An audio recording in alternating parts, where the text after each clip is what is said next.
MAXHOSA Africa made history at Paris Week this March with its stunning new collection, Ngu-Mbulelo. It marks a significant moment at its brand's second consecutive season, featuring in this prestigious event, proudly standing as the only African brand in the official schedule. Meanwhile, back home here in Johannesburg, the highly anticipated MXS Culture Festival, that's also set to return, celebrating the vibrant intersection of music, art, food and even fashion. It's taking place today, the 15th of March, 2025, from 11 a.m. until midnight. It's at the Toadbury Hall Country Hotel. Morning Live had the privilege to speak to Chief Creative Director Laduma Ngxokolo, and Morning Live producer Lunga Dlamini has more for us to enjoy.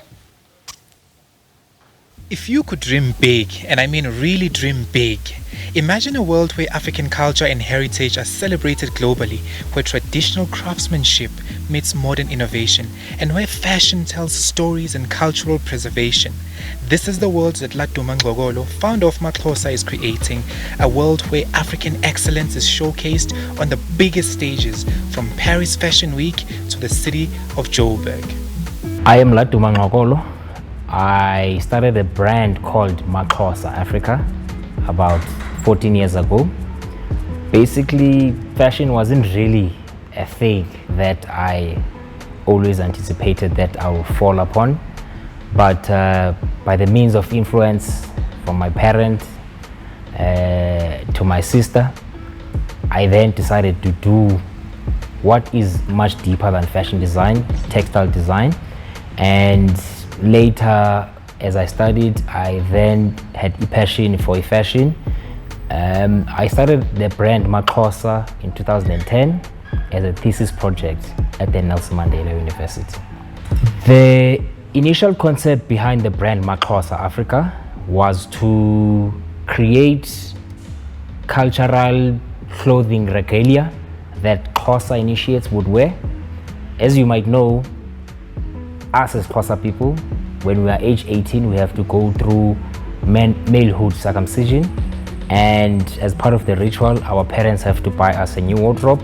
So for my thesis project 14 years ago, I decided to come up with new designs for Xhosa initiates.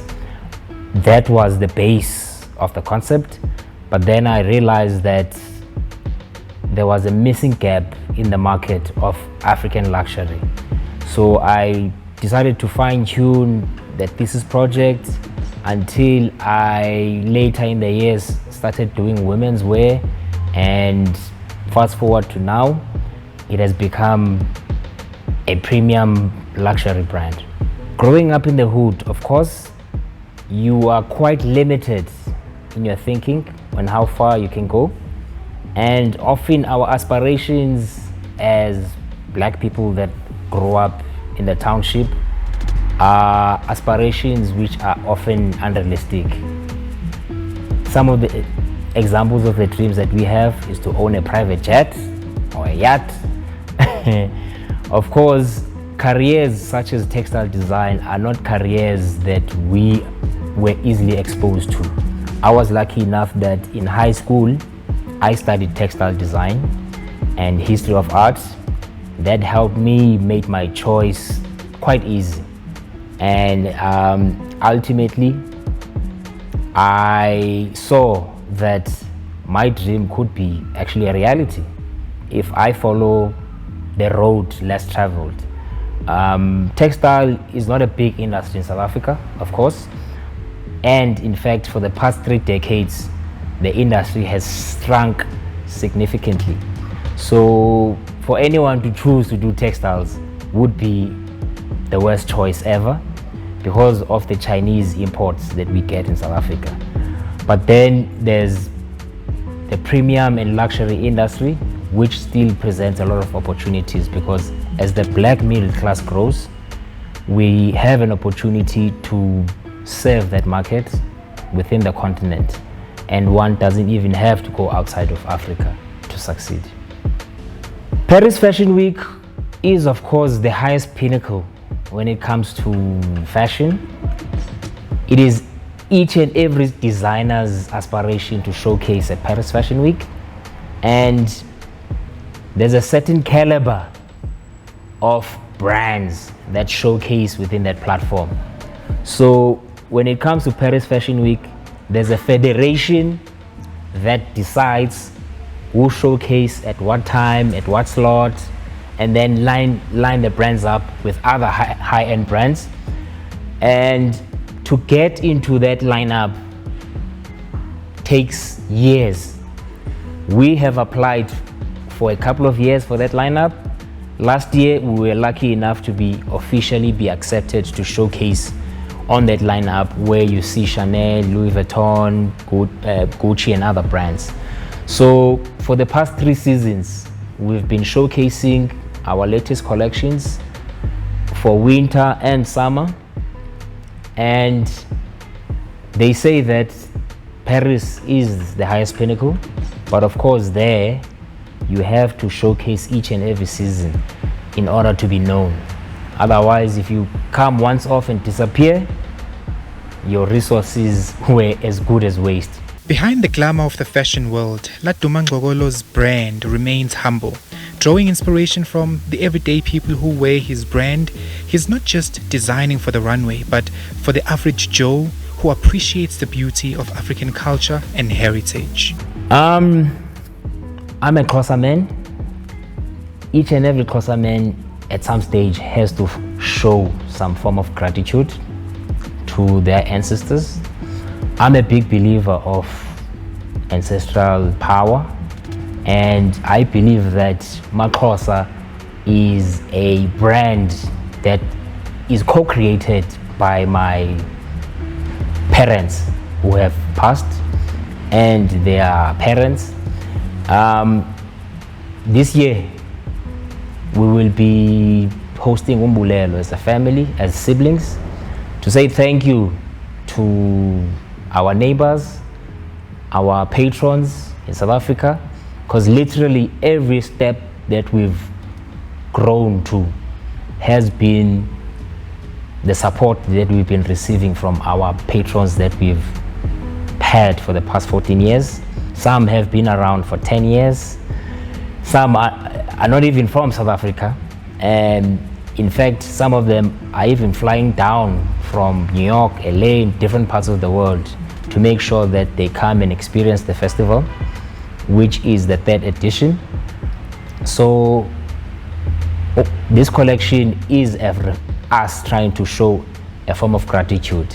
And we've included some designs that we did about 10 years ago when the brand was at a small stage, just to bring those nostalgic moments where we had some pretty great designs, but we can't continue with them because every season customers want fresh looks, and therefore you can't really repeat the same thing over and over and over until it's oversaturated.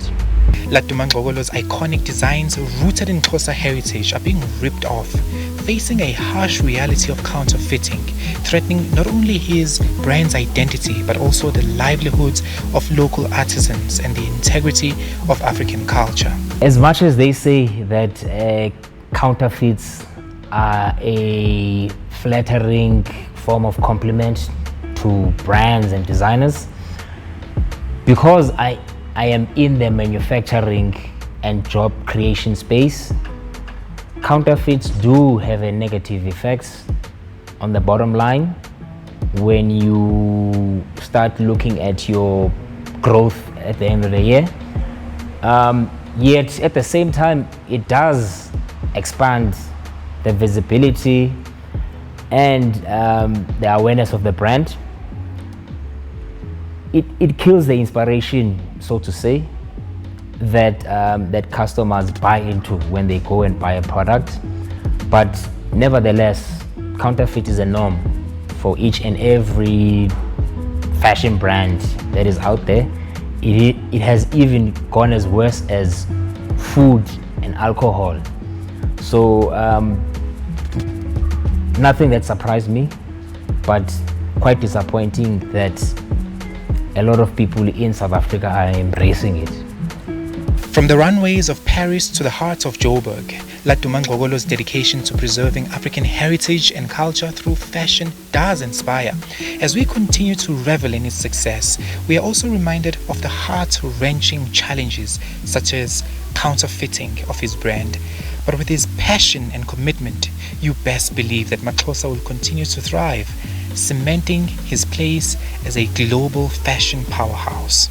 The festival also is a showcase on how we are sustainable as MAXHOSA. So we'll be showcasing our lifestyle products and our manufacturing processes as well, because we don't assume that the public knows how sustainable we are as a brand. So every year we take our time out to showcase and educate our customers about the materials that we use to make our products, the finishes that we use, and update them on the latest news that we have, and also our future aspirations as a brand.